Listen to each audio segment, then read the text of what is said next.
if anyone can outgrow autism, and to add another part to it, if there is a true treatment for autism. Oh, that's a good question.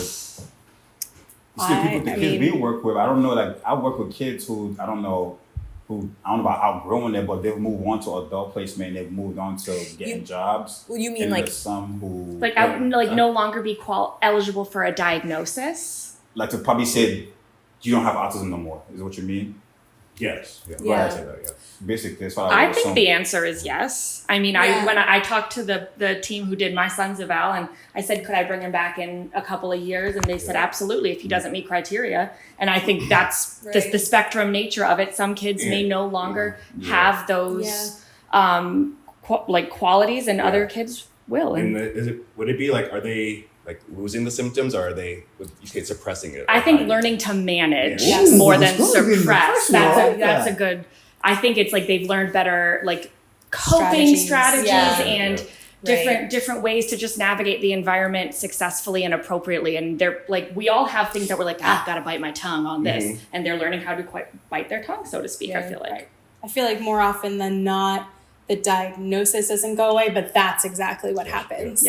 They You're learn. learning the tools. And that's the goal. I think you're applying tools that you learned and to Right. be able to successfully navigate the world. That's like how we all try to be in any It's situation. crazy because it's such a normal thing. For real though, Yeah. right? That's what I'm just saying. Like, But when we just thinking about overclinical, it. when we get things so like under a microscope, we're like, oh well, it's like wait, we all do this Yeah, every for single real. Just think day. about it. That's that's so true. I'm just saying back like, damn, that's true. Because somebody took a deep breath. That's literally everybody. Yeah, literally, We take all- your breath right? before you speak. Collect your We thoughts. all need like, coping. Sometimes somebody still like, I'll grab a Social quick skills beer or are something like hard. that. I'll be back. I don't know, whatever somebody teach you to cope and Social do it that batteries moment. running out. Yeah, I think we take for granted like how easy it is to learn, you know, like through observational learning, or you know, the things that you learn, that like social skills, you know, that you just learn by picking up from, you know, the people around you, or not, you know.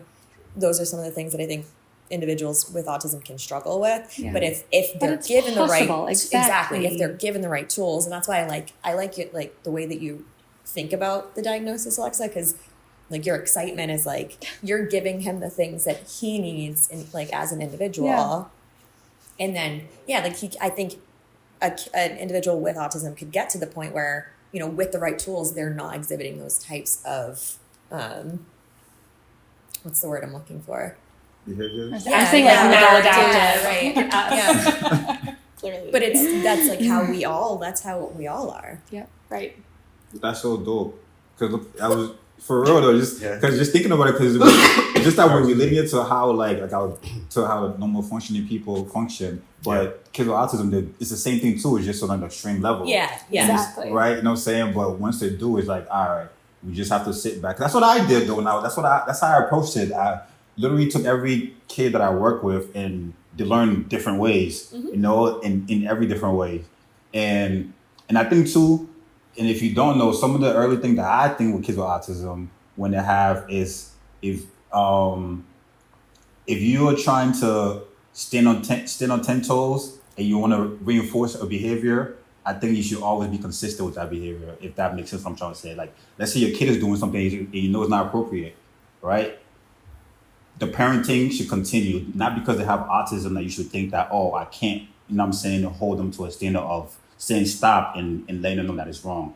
Because I think that sometimes parents that, with the kids that have that diagnosed with autism, they tend to, I don't want to sound like negative, but I don't think it would, but pity the kid compared to like, okay, my kid has autism, but I'm going to stand 10 toes and discipline them in a certain way. Because I feel like with kids with autism, when you lose control, then you lose control, you know? It's good to just stay on that like stream. But you could also say that's parenting Exactly. across the board as well, right? Like your words matter. Right. Kids learn, and they learn when you say something and you don't mean it.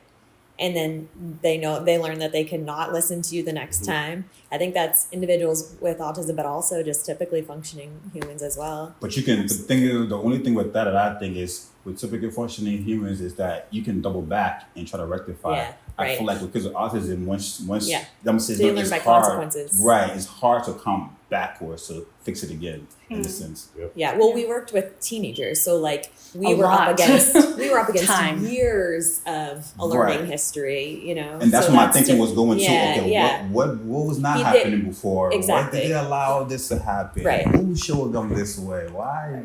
You know, all those. But I think we take for granted, you know, we were in an environment where we were able to do those things safely Yeah. correct. for those kids because we had, you know, really well-trained clinicians Yep. that we were working with. But, you know, I try to remember, like, this is a student, this kid has parents who, God, I couldn't even imagine what they must have been going through, that, you know, they couldn't give their kid, you know, what they needed and had to maybe, you know, go into a residential placement. So like, I try not to place judgment, you know, on a parent who ended up having to go that route and Correct. ended up, you know, maybe their kid learned some bad habits along the way, because unfortunately, you know, with those types of diagnoses, there are, you know, kids can be dangerous. They can self-harm, Correct. can be destructive. So Because it varies. The spectrum varies. on right. what level. So that's why, like, early intervention. And I think it's So just important. important, like, to recognize, like, not all kids end up in residential, the ones who maybe should, like, and they have to be home and safe, and you have to kind of, like, it's like the cost benefit is the risk reward, and you have to think, like, I got to keep everybody safe. So sometimes you might make decisions where you're like, ugh, looking from the outside and wow, what a bad choice. But gosh, was it worth the complete avalanche of what was going to happen by maybe upholding that boundary? And yes, I know we want to uphold boundaries, but sometimes it's like, you got to decide, is this cookie worth it? Right. Yeah. No, Pick like, your it's battles. not. Like, if it's not an Yeah. inherently unsafe situation, like, Yeah. I just don't care. Like, and at some point you got to decide what's worth fighting for. And I Pick your think battles. that's the parents who are, hard. sometimes you might be like, why do you let them do that? Well, because the alternative You is don't far think you wanna- worse. you don't So wanna- this is what we'd much prefer this than that. It's a constant world of gray. Yeah.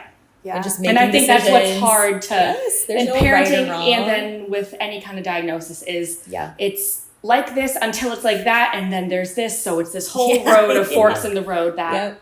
you're like, what do I Absolutely. even do? How do I tell someone what to do? Right. Figure it out. Yeah. As for like a treatment, going back to the question that you asked, there certainly is not one treatment that is like the answer. Yep. I think the only thing I would like urge people to seek out something that's evidence-based, that has like some research behind it. There's Right. a lot of people out there that might think they have an answer, but it's not really based in any sort of like facts or data. And there are things out there that are based in facts and data and have really good outcomes for those who experience it most of the time. Good. Obviously, ABA being one of them, and us working in that program, we've seen a lot of success there. But I've also applied other things that I've learned that have been really successful for students I've worked with. And I think if you have the opportunity, so all of us work together in a residential facility with kids that were really impacted by that diagnosis. Right. Now we all work in different avenues, and for me, I have opportunities to really speak with my students and like get to know them a little bit better. So I have one right now that is just like has been a real true joy this year, because he's been able to talk to me about what's happening in his head when things are happening, or like It's amazing. he asks things at really inappropriate times, and he's like, I just want to know. And so we've talked about, okay, if you really just want to know something, you have to say like, I'm curious, because if you don't, somebody's going to think you're maybe arguing with them, like the social cues part of it.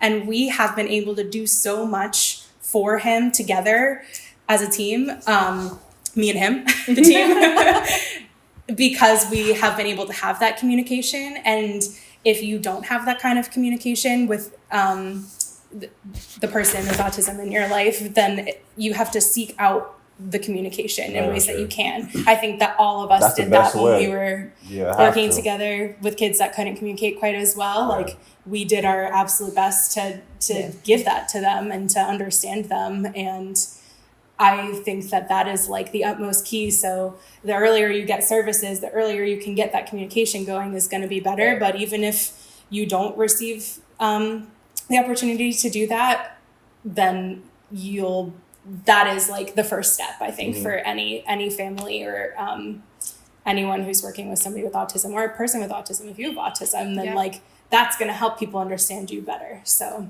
that's my like